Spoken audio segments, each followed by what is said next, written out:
All right. Well, I'm going to go here, and that should trigger the end of the game. Ah, go to hell. We're already here. Damn it.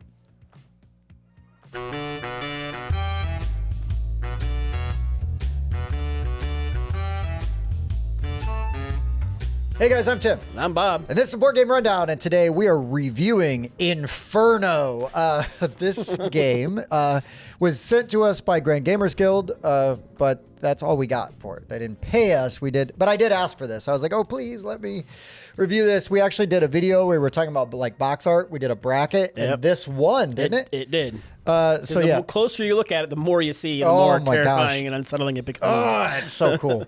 So anyways, Inferno, basically like what we are doing is it's Dante's Inferno. We are ushering souls through the different levels of hell. And to do that, we're basically going to be taking actions. You've got nobles and you can recruit urchins.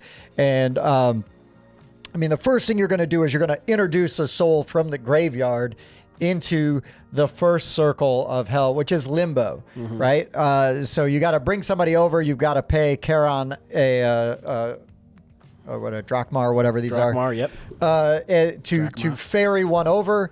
And if you can't, you can take a loan to get some money. Yep. Or You're you always can, willing to buy souls. Yeah. Or you can always move one of the souls, an existing soul, right down onto the board. Yep. And we're trying to get them down to their particular ring, which then when they belong. get there, they will lay flat and you will score points based on where they're at. Now those souls now block that space, kind of. That means that other souls moving through leapfrog. Yep. And so you just go faster. That's right. There's a highway. There's a highway to hell. But yes, so this game is very thematic. All the different levels of hell represent all the levels of hell from Dante's Inferno. And the really like sinister kind of undertone to this is there's basically 8 action spots on the board, right? So wherever I place that soul, when I bring that soul over, or wherever I move that soul, it's got an icon, and that is going to be tied to one of these 2 locations. So the arched ones are special locations, and then the square ones are like free locations. They're all very important. So the arched ones have a cost. So like when you send a guy here, you're going to pay a florin. Yep. To Sounds right. To take that action. Yeah. But what you're doing is you're taking a dude. Now, normally there'll be a bunch of dudes over here. You're taking a dude and you're going to invite him to be a guest in your tower. Guest.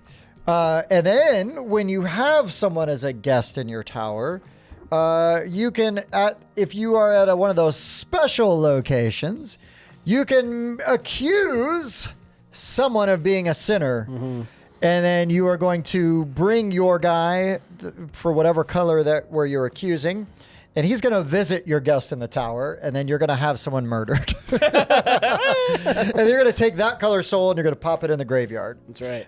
Then you're going to advance up the according track and then gain the bonus shown on the side. That's just one of the actions. Yep. And then you're going to gain money that's actually 2 of the actions. You're going to gain money when you put that dude in there. So yes, you're going to move a worker. It's a little off there, Tim. You're going to move a worker. That's 2 different actions. Wherever you move the worker, you're going to assign. That's going to be the location area you're going to activate. There you go. You can activate it either by either putting a guy on the location, paying the cost, doing the thing, or pulling the guy off of the location and murdering somebody. The 2 actions you can take. Nobody expects it. Nobody expects that. So you can pull a guy off and then accuse and kill. Yeah. Now there's some prereqs for that. In the special locations, you need to have one of those guests because you're killing more important people. Right. And that's also reflected here, right? So the first, the top rings 2 through 4 are these right here, the free ones. They're not near as bad or evil. It's easy to accuse somebody of adultery. Yes, but if you want to accuse somebody of heresy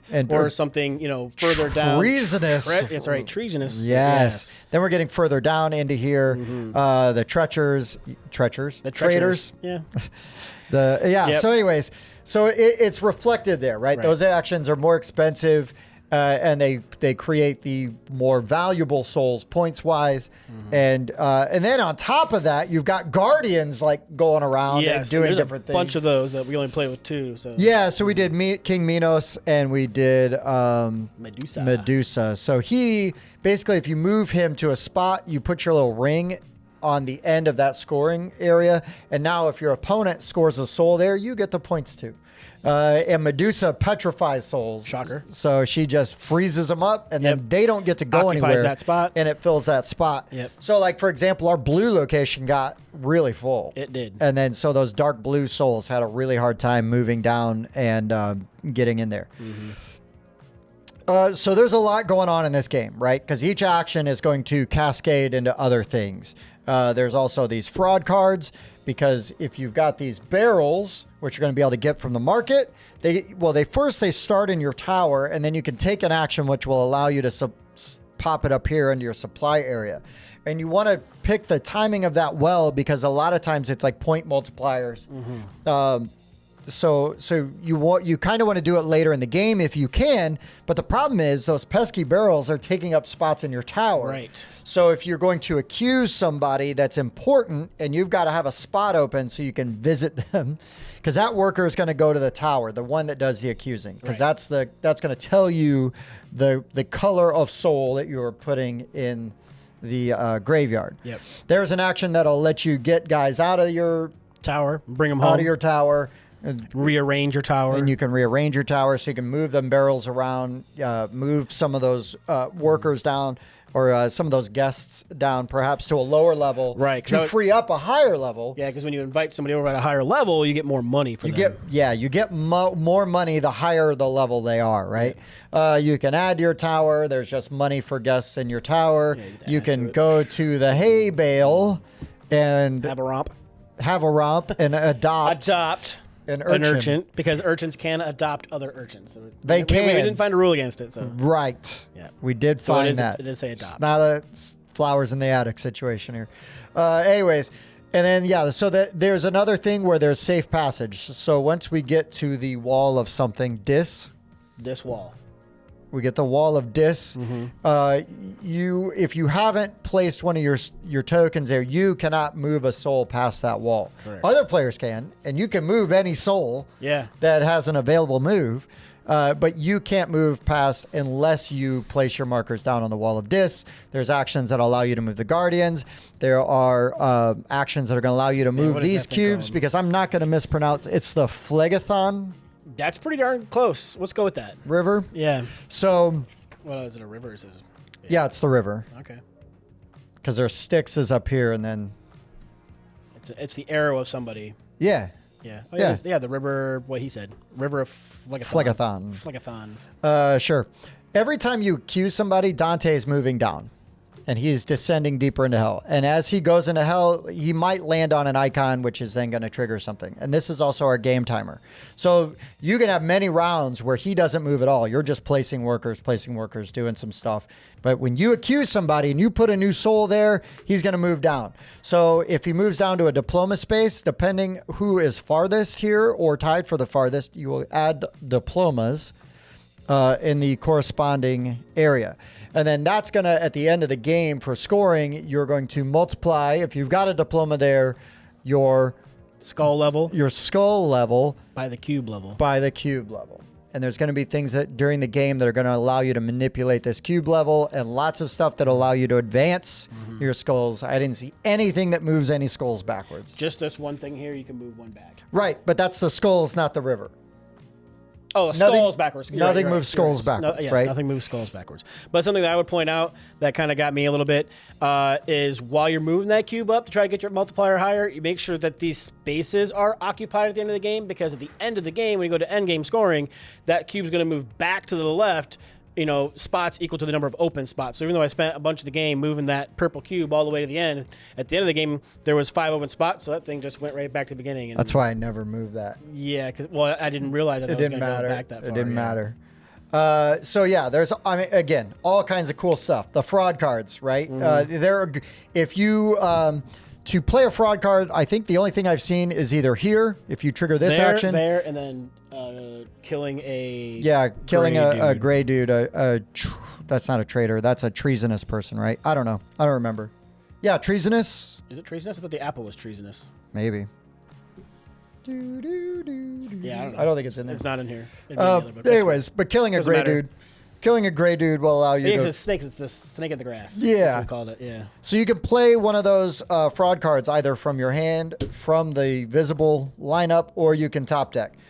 If you have the barrel on the left-hand side, anywhere on your board, either in your tower or in your supply, you can activate immediately one of the choices on the left-hand side of the card. Then you tuck the card under your player board, leaving only the right side of the card showing. And then at the end of the game, if you have the colored barrel there at the top, you're going to do one of those things on the bottom. One of the two things. And that becomes a good way, if you're paying attention to those things at the bottom, to fill up those extra spots to keep those. A lot of them are going to let you populate those vacant spots in hell. And you're going to fill them up without moving your track. So it's just going to help you not have to move that cube down. Okay, I was like, man, I hadn't seen any of the purple ones. Well, look, there's three. Yeah.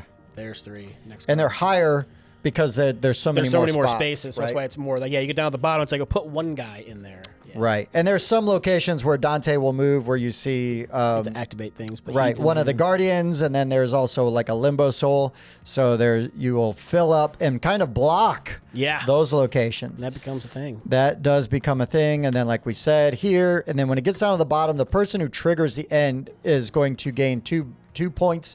And then ever you finish the round. So everybody has the same amount of turns. Then you're going to go into end game scoring, which again, you're going to tally up everything on your fraud cards because that could move your scores, fill that up. Then you're going to adjust the river. Then you're going to score all your diplomas. And then you're going to look for milestones. So like tallest tower, most money, most guests, most like family members. And then family members back at the house.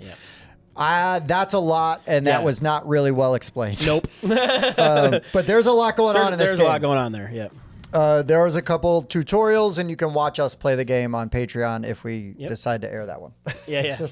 I'm sure it'll be up there. It was a long one. It was 2.5 hours or so. Yeah, I mean, it'll be shorter than that once it gets a little edited. And fast forward through some of the times where we're thinking. Sure. But Bob. That's me. What do you think of Inferno, man? I really liked this. This game was awesome. So, I mean, it's basically a heavy worker placement game and a limited action selection as so far as where can you move the pieces to. Now, as long as you have these drachmas, your options are way wider open because there'll always be souls available. Even if like somebody moves the last one out, if the graveyard's ever empty, it's never empty. There's always people dying. You're going to populate it with the souls it says on the top card, move that card to the bottom so you can see what's coming up next, and then there'll be 4 fresh souls for you to manipulate and put out onto the board. But then each action that whenever you go to a spot, you have the option of which one of those actions do you want to do. And you get to unlock more workers as you play throughout the game, but your workers start getting tied up as they're making their accusations because you got to put them in your tower. So you're then taking actions to try to bring them back home and do stuff. And man, like I loved that balance of it. I wish I would have known, like, paid more attention to the end game scoring. A lot of times we do that. We play, sort of fast and sloppy. Don't pay a whole lot of attention to the end game scoring. So there was a little bit of feels about it for me, but it was a player thing. I didn't know. He read it, but I wasn't paying too much attention to it because there was a lot going on. I was just trying to figure out how I was going to move my pieces and stuff. And there is a lot going on. But there was a lot going on. But now that I've played and I see how the end game scores. And so, like, maybe if you're teaching this to new people, I would say, like, kind of run through a little bit of end game scoring just to kind of give them an overview or maybe after you've taken a few turns, be like, okay, before, Dante's like a third of the way down, let me start over-explaining some of the... Actually, I just think you need to explain it before you even get to the first diploma spot so people understand the importance of the diplomas. Right, yeah. Sure, but just go through, like, because it's a lot to throw at somebody right at the beginning. If you're throwing how to play plus how to do all the end game scoring to somebody at the start of the game, they're just like, what? Yeah. So that's why I think taking a few turns at the beginning, seeing how the turn structure goes and flows, and then throw the end game scoring at them so they can be like, okay. And then he's explaining how important those diplomas are, because that's what's going to actually score those tracks and whatnot. But like, I really enjoy those kind of things. And if you do watch the Patreon, you'll hear us talking about the iconography is really good. It's amazing. It's very strong. So like, you'll see like, oh, it's this or this. Plus, you can do this and a slash this. So it's a choice because there's a slash in there. Yes. So it's very strong, and it really does help to keep things going. The player aids are super nice. They're really good. It's got a breakdown of what you do on your turn, because it's literally, you do the hell phase. That's going to determine where in Florence you have to do your Florence phase, and then it's basically one of three things. We never had to do the family council, so we were good. Yeah, because it does say in the book, it says if you have to do that, that was bad planning. Yeah. So we never had to do that, so that was good. But you're either going to be moving somebody into a location, or you're going to be accusing somebody and pulling everybody else back. So that's super nice. And there's even a reminder here of telling you, because we're like, what was the importance in this again? Oh, reminder, depending on where you go in hell, that's what's going to affect on. Oh, okay, yeah. And then a breakdown of each location inside. That's super nice. Yeah. And endgame scoring was made very, very easy. Like, the fraud cards are really well explained on the back of that sheet. On the back of that sheet. The components were really nice, right? Like, you have like the little wooden diplomas. The sins, like the souls, have their sins laser engraved on the inside, and that is super cool. It helps with like the colorblind issues that you might have. And even with that, I really didn't have a whole lot of issue. The biggest issue I had was telling what color this was, but it has the icon on there. I wish that icon that's on this side of the track was on this side of the track too. Oh, sure. Just to make it a little bit, easier, but it is on there, so you can look to find it. Especially if like, oh, I got to move that piece. Okay, it's that one right there. Yeah. So at least it's on there at least once. But yeah, man, like, I had a really good time playing this. Looking forward to playing again. Looking forward to playing with more people. The board flips over, and there's more locations, I think, in hell for everything kind of going on, and you get like an extra worker.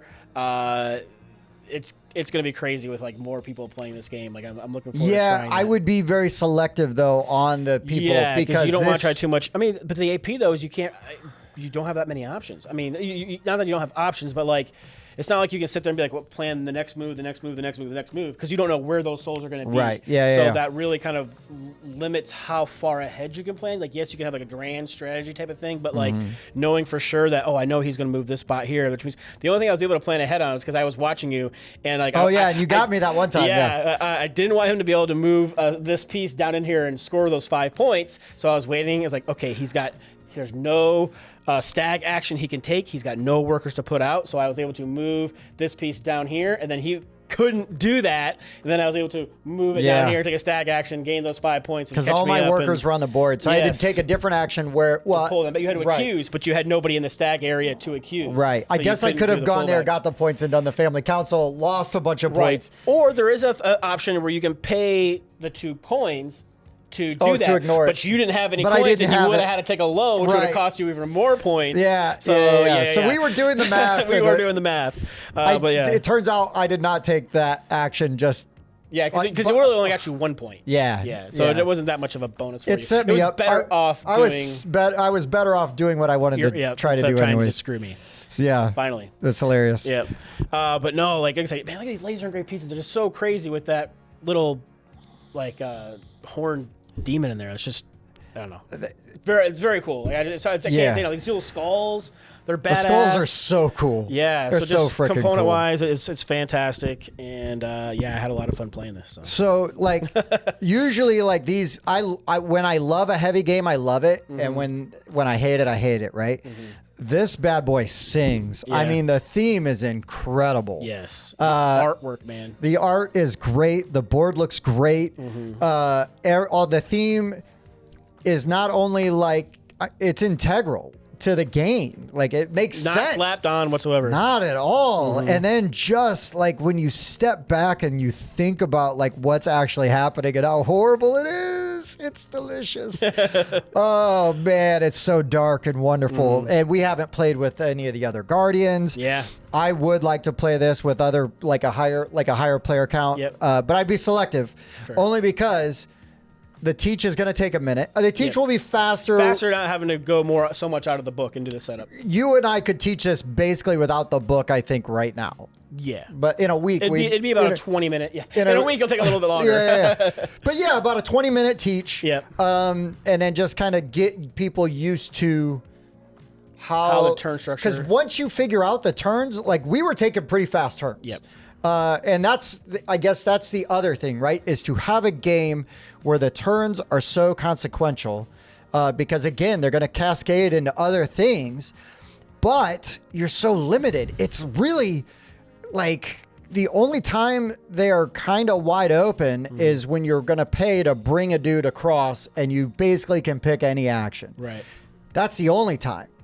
After that, they get real tight because if you're out of money, you're looking to move souls that are already on the board, and but you also want to pay attention because maybe I don't want to move us because there was a dude I never wanted to move this dude here because if we did, he was going to leapfrog. He could leapfrog and get down, it was like something like that. There was a leapfrog spot for a guy. I could have skipped like 4 levels down. Yeah, and I was like, I don't want to. I was waiting for it, but you never did it. Yeah, I didn't want to let him. I didn't want to do it. Get those 4 points. Oh no. Yeah, 1. So it worked. Yeah. But yeah, so and again, right? Like the benefits you get from killing the different kinds of souls. I mean, like, so everything is doing a bunch of stuff and it's all really interesting. Even like I had to take an off turn later in the game to just sort of set up to help me end the game. But even that turn, like it didn't feel that bad because I knew like the payoff for that turn was going to be good, right? Like, because I needed to get a guy here so that I could do I wanted to kill another one of these guys, move up to 4, get your half diploma. Yeah, get my half diploma, which then let me get all my diplomas out because that was my 4th half diploma. So it was like boom, boom, boom.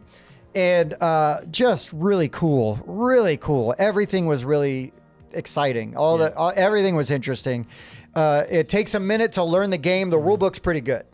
Economy was tight, but not tight to where it was like restrictive. Not fun. Yeah. Yeah, where it's like, oh, I can't like do anything. It's like, oh, I need money? I'll go here. And it's not that hard to actually go there. And you could always, gain 2 coins by selling a bit of your soul. Take a little bit of a loan. A little bit of a loan.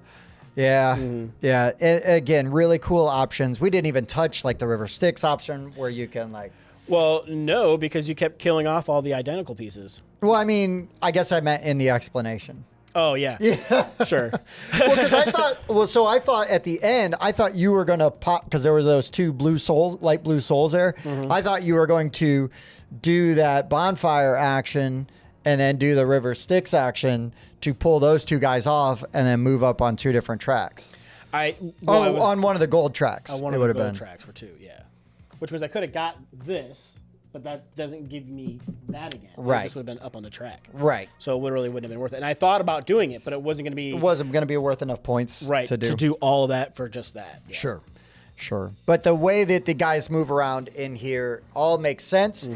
Iconography is really strong. I really look forward to seeing what some of the other Guardians do because Medusa was a pain. Yeah. She was a pain. I liked her because I was able to stop you from getting some points. So that always is good. And I was kind of nervous about moving her because I didn't want to... Free that spot up. I didn't want to free that spot up and I didn't want to lock myself out of other spots that I might want. But like, had you thought about it, right? You could have filled up that purple even more by moving her up. Right. And then start locking people in spot. Well, bye-bye. You don't forget to pick that up. I won't. Had I really paid attention to how that was going to work, I would have moved other colors in here and just stoned them into those spots and locked them down. Yeah, because color doesn't matter. Color doesn't matter. Stone. Yep. So next time. Oh, yeah. But there's like Cerebus. There's a ton of different... he's got dog monsters or whatever. I don't even know what they do. Nice. Yeah. You choose them. So, yeah, I guess as long as better them than me. All right. But yeah, okay. So I guess we need to rate this game. Spoiler alert. We liked it. So, Bob. It's me. How do we rate games here at the Board Game Rundown? That's a good question, Tim. Here on the Board Game Rundown, we give games a rating between 0, won't be a 0, and 10, probably won't be a 10. But then we're going to take those 2 scores, we're going to average them together, we're going to put that on BGG. That'll be where you find what the Board Game Rundown gave it. Also on Discord, if you ask, we'll have it there too. So... Bobby, what do you rate Inferno? What circle of hell do you put Inferno in? Oh, boy. So that's kind of contradictory because like it would be up here toward the top because it's not a bad game, but a better rating puts it further. Well, the better sinners are down there. Fair point. Yeah. Well, my favorite ones are a little more toward the top here. Yeah, but, that's pretty... Lucky you. That's pretty close to the top. Yeah. So anyways... that was theft, right? No, just kidding. I'm going to give it an 8.5, man. I really like this game. I'd like to have it in my collection. It'd be one I reach for to play. It's up there. So... Yeah, this is a 9. This is a game I want to play. Like, I would take this to a convention, want to play it there. It looks great. The theme is great. It's super fun. And it's really fun to get, like, these crunchy games out and, like, really get to, like, Sink your teeth into it. Yeah, because when they're good, they're so you're good. right here, Tim. Yeah, that's me. That is me. Look at you. Yeah. All right, what's that put us at? That's going to put us, we round up here, so it's an 8.8. Yeah, that's pretty good. That's pretty right solid. about here in the hell zone. Not so much here or here, but like right here. Yeah. This is probably tied for my favorite game where you're dabbling in hell, right? Yeah. Court of the Dead. Oh, yeah. Other favorite That's a good one, too. But yeah, this game was awesome. I think I like this one more than that one. This game was great. Yeah. Really cool, really fun. Really glad we. And these got to mix play up, it. too. Just yeah. There'll be module. You just put them out randomly, so that'll change each game, too. Yeah, and that's kind of important, right? Because you're triggering Otherwise- you're triggering this, not Right. this. So these can be different. Yep. And yeah, very cool. Very, very cool. I just have to remember, like, next time we play, like, just taking the wheel action just doesn't automatically mean that I get the haystack Sure. you know, to get my urchins out or whatever. Correct. But all right, well, this was a hell of a time. It was. All right, for the board game rundown, I've been Tim. Bob, I'm in my own circle of hell. Yeah, you are. And I'm not letting you go. Thanks for watching. We'll see you next time. Yep.